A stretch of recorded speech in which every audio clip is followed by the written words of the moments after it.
და არავის ვინც რა არ უნდა. კიდევ ერთხელ შევახსენოთ ხელისუფლებას და ყური გამოვაფერხინოთ და ყველამ ერთად ახალგაზრდებო შევძახოთ.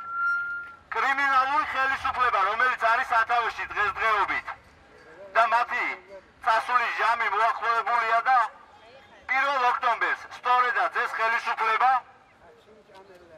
წავა სათავიდან და ვეღარასდროს ვერც ერთ თქვენთაგანს ვერ შეუშლის ხელს თავისუფალ დამოუკიდებელ და დემოკრატიულ სახელმწიფოში ცხოვრებისაგან. აქედან გამომდინარე ყველამ ერთად შევძახოთ. საქართველოს კრიმინალური ხელისუფლების გარეშე გაუმა! გაუმა! გაუმა!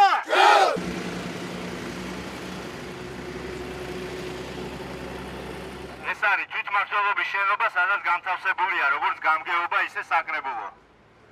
აქ არიან ადამიანები, რომლებიც უნდა ემსახურებოდნენ მოქალაქეების მოთხოვნებს და თვითონ რეალურად რაიონს. მაგრამ ეს ადამიანები ემსახურებიან მიხეილ სააკაშვილისა და მის ხელისუფლებას. ამიტომაც ჩვენი სლოგანი არის დღეს თანამონაწილეები.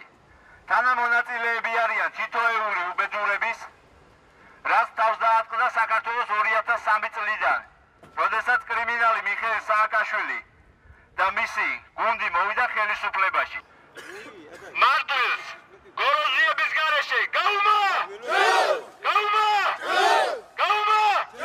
დღევანდელი აქციის მიზანი სამმართველოსთან იყო კრიმინალური ხელისუფლება, რომ განხილებინა რეალურად მათი სახე, რაც წარმოადგენენ მეორეს მხრივ თვითმმართველობის შენობასა, სადაც განთავსებულია როგორც გამგეობა, ასევე საკრებულო და არიან ადამიანები, რომლებიც უნდა ემსახურებოდნენ მოსახლეობას და არა მიხეილ სააკაშვილს.